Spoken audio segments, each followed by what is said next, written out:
So I get to introduce Annie tonight, which happened 4 years ago this evening for the first time. I facilitated for Annie and was the one who brought her to stage, and coincidentally, Isa was the speaker. So we're celebrating an anniversary this evening. So it is now my privilege to introduce you to our host, Annie Groth. For those of you who do not know personally Annie is a financial services professional with MassMutual. But more than that, Annie is a connector, a contributor, and a long-time commitment to women in our community.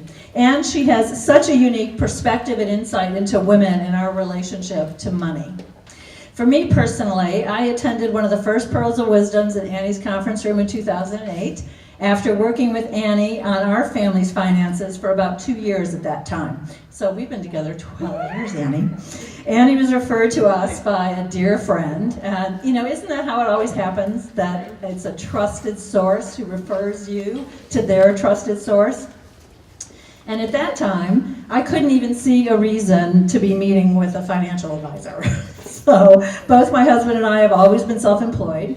We didn't have stock options, we did not have a 401k, we had no trusts, and really we had no money to manage, let alone to get investment advice on. But after meeting with Annie, on and off for a while, Annie taught me and gave me a complete 180 on how I view money, how it worked for me and not me for it. So there's no judgment or shame or embarrassment in conversations with Annie about money. She's not going to tell you not to shop and buy that great necklace from Jody or the earrings from Monique.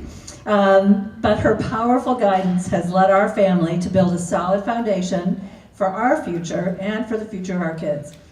And I found that my newfound understanding of money inspired me to want to raise our daughters with an empowered conversation about finances. So much so that when our oldest daughter, who is now married, on her 16th birthday, her birthday gift from Jim and I was an hour alone with Annie.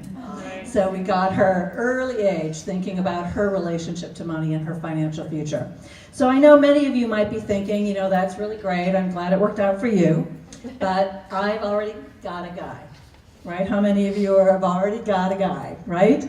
And I say good for you. So if you have somebody that you've taken a stand for your own financial well-being. But as in all health professional related services, you seek a second opinion, especially when it is your health at stake. And in this case, it's your financial health. And if your guy isn't someone, you sent me a quarter, who isn't staying awake at night concerned for the future of your special needs child and your business's stability and your family's well-being, then you may want to consider taking Annie up on her offer to empower you and educate you and maybe even simply validate that you are in fact healthy and that your health may depend on that. So I couldn't be more grateful to have Annie in my life. Not only as my financial advisor, but as a very dear friend. So, ladies, it gives me great pleasure to introduce you to Annie Groth.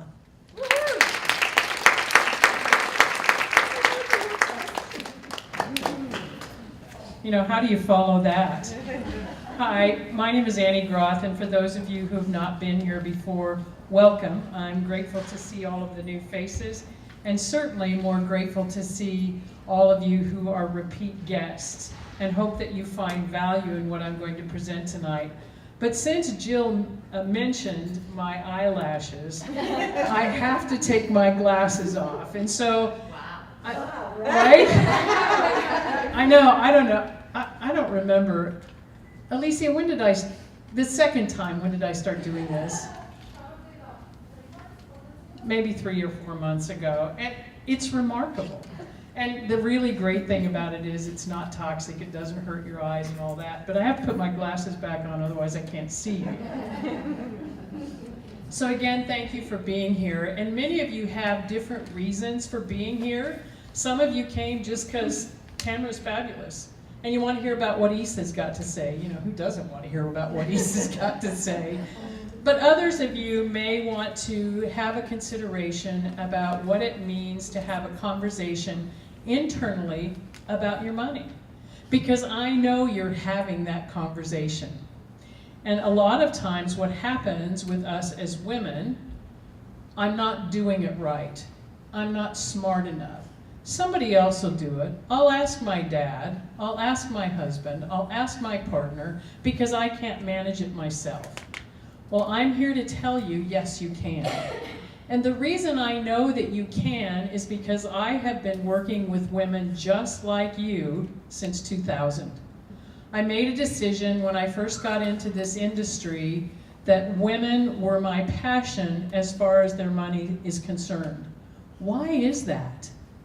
Because we live longer, right? There isn't going to be anybody around to take care of us if we don't take care of ourselves. And so a lot of people will get into the idea that their husband, their partner, their wife is going to take care of them financially. That might be true, but how do you know? How do you know? Have you done your financial physical? You know, I always like to tell people that I'll take a financial x-ray and I'll find out if you've got a break or if you're bleeding somewhere and that we need to do an emergency procedure. You know, sometimes when you come see me, you know, I'll say, oh, you know what, this is okay.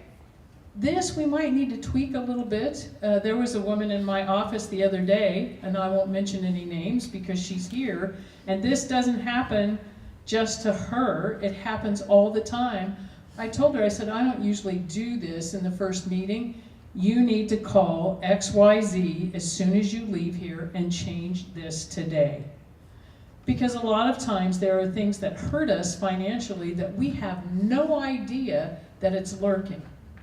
Most financial professionals don't talk about the 27 places that you can put your money. They'll maybe talk about 2, and if you're lucky, they'll talk about 4. Maybe. There are actually 27 places that you can put your money, and they're in 3 distinct components. The first component is protection, the second component is savings, and the last is growth. Everybody wants to be in the growth component, but I always say when you cross that line and you get into the growth component, all safety is gone. All bets are off. So if you haven't done your work in the savings and the protection component, you could be in trouble. So that's what we help you identify, is to make sure that all 27 places you can put your money are coordinated and integrated. Because what happens in our financial lives, we make financial choices and decisions that do this. They fight each other rather than coordinate and integrate. So what I help people do is identify that. I will also tell you, and there are women in this room who work with me, aside from Jill, when you come to my office, there's no judgment. I always tell people if there's judgment in my office, it's in the chair that you're sitting in or outside of the door. Because we all got there somehow. Maybe it's some advice that we listened to previously. Maybe it's something that we made up. You know, I always tell people, I'm a master at making things up. I make stuff up all the time. And then I make it be true, because I know I have a box full of gold medals for stuff I've made up and made it be true. But money isn't one of the items that we want to do that with. Because we don't want to get down the road and say, uh-oh, I should have, I could have, but I didn't. So let me give you an example of what that might mean to you. How many of you, given what's going on with the financial world right now, how many of you believe, whether it's 10 years from now or 20 years from now, believe that you will be in a lower tax bracket when you retire than you are today? How many of you believe you'll be in a lower tax bracket? One person. It's impossible. Why do I know that it's impossible? Because the middle class tax breaks expire in 2025. Right? So what does that mean to you? We have a government that is hooked on spending money, don't we?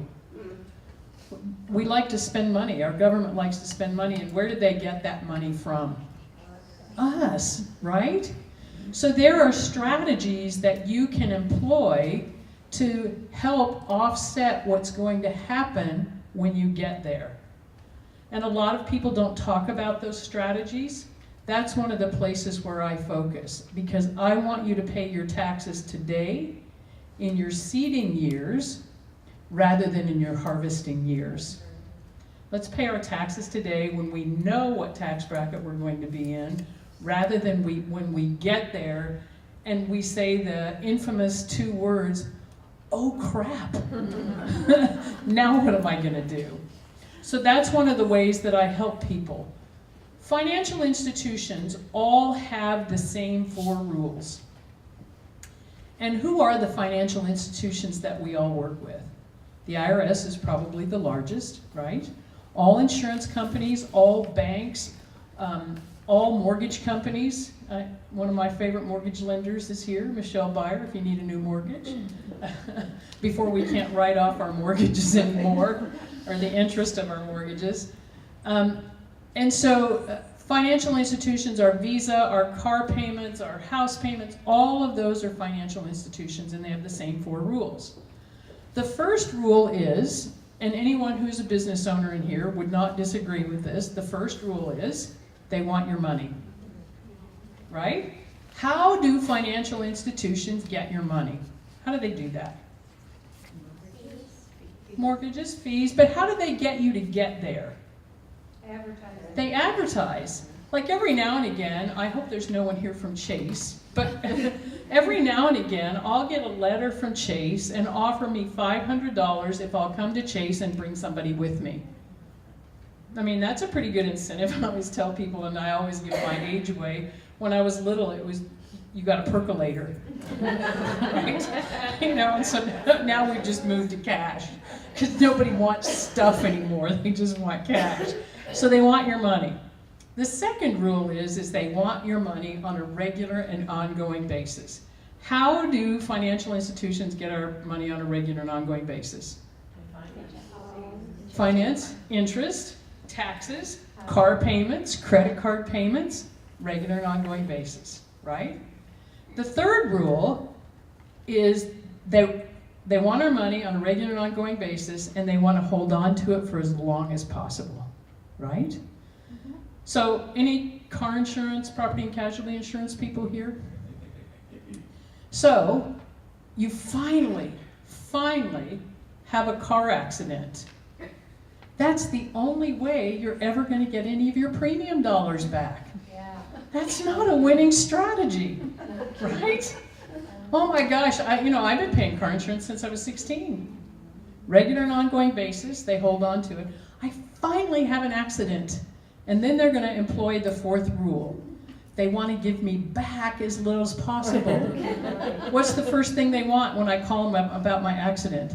Isn't your fault. Well, they want the deductible. Yeah. They want more money, right? And then they're either going to cancel you or raise your rates. So they want your money, regular ongoing basis, hold on to your money as long as possible, and give you back as little as possible. My job as a financial professional is to help you turn the table on the financial institutions and give you back more than you otherwise would have kept if you wouldn't have come to see me. What do you believe, and this is just kind of an open question, what do each of you believe is your largest asset? Real estate. Myself. Yeah. Yourself? What else? Health? What else? Real estate. Real estate. Retirement. What's that? Retirement? Time. I would argue that each of us, the biggest asset that we all have is our ability to earn an income. Right? That's our biggest asset. Right? Because we've got to make sure that we can keep it going as long as we're working, because we want to save money, we want to, take fabulous trips, we want to do all those things. How many of you know what you would do if you got too sick or hurt to go to work tomorrow and couldn't have a paycheck? What would you do? That's a scary question, isn't it? There are things that you can do to prevent that, oh, remember the 2 words a minute ago, oh crap? There are things that you can do to help prevent having that conversation internally, to make sure that you're protected under all circumstances. I'll close with, well, I'm sort of going to close because then I'm going to talk about the YWCA for a minute. But I'll close with this. There are some questions that I would like for you to ask yourself about your financial life. And the questions are, does your financial life work no matter if you live too long or die too soon? You get too sick or hurt to go to work? Mortgage rates go up or down? Interest rates go up or down? Taxes go up or down? Or if you get into a lawsuit? Does your financial life work under all of those circumstances? If you say, I don't know, or you say no to one of those questions, you need to come see me. Because we can make sure, most of the time, that your life works under all circumstances. Oh, and the really great news, Robin and Liz back at the table will take your name and number and I'll call you. And again, I'm not a phone or email stalker. Although I did recently meet with a very successful man in Atlanta who told me that I had to call you at least 8 times. I'm not sure where the 8 came from, but I do know that I have to tell you something 10 times before you'll remember it. You know, Tamara gave us a statistic earlier. That's one. You have to tell somebody something 10 times. That's why we see commercials over and over and over, because we don't retain it. But anyway, if you want to come see me, just tell the girls. And I don't charge fees. I made a decision when I first got into this business that I didn't need to be paid twice. So I get paid one of 2 ways. I get paid if you decide that you want to have a financial vehicle to help your financial life work. Those companies will pay me a fee once we put that into place. And my favorite way to be paid is what Jill alluded to earlier, is if you're pleased with what I've done, is you tell your closest 200 friends to come see me. Only 200. And then I just want to talk about the YWCA just for a moment. I'm on the board of directors for the YWCA, and Regina Edwards, the CEO, is here sitting in the back. She and her team have been so gracious to help facilitate Pearls of Wisdom since I've been on the board of directors. Jill is our board chair and does just an extraordinary job at the YW. My favorite program with the YW, and I'm sure you got the flyers, is We Feed 4 Feet. And what we found, the YW does Meals on Wheels in the West Valley. And what we found is that the senior citizens were giving, if not most of, but all of their meals to their pets. Rather than eating themselves, they were making sure that their little kitty kids or doggy kids had something to eat. So we created We Feed 4 Feet. And we have a lot of generous donations, and thank you. I would like to take credit for that. I didn't, but it's the thing that I champion more than anything else with the YW. So if you want to donate gift cards, Kathy Saunders, who runs the program out there, she, buys food for the kids who have allergies, that need different kinds of foods. We buy, like last time I donated for the YW, I don't know if you all brought things from the wish list tonight. I bought a bunch of toys for the kitties and puppies. So just if you would keep that in mind. And we also have, if you go to the website, and I'm sure I saw that you all got flyers tonight, we have some really extraordinary programs coming up. You're welcome to become a member of the YWCA. And we have a lot of isms that we need to heal in our world. A lot of isms. But our 2 main focuses are to help empower women and to end racism. So, those are our goals, those are our mission. We're as old as Arizona in the Valley. On February 14th, we just celebrated our 105th anniversary of being in the Valley. Yeah, so if you want to know more about the YWCA, certainly you can ask me, you can ask Jill, but in your spare time, because all of us have so much of that, feel free to go to the YW and check it out. It's a really worthwhile organization for you to be part of. Thank you very much.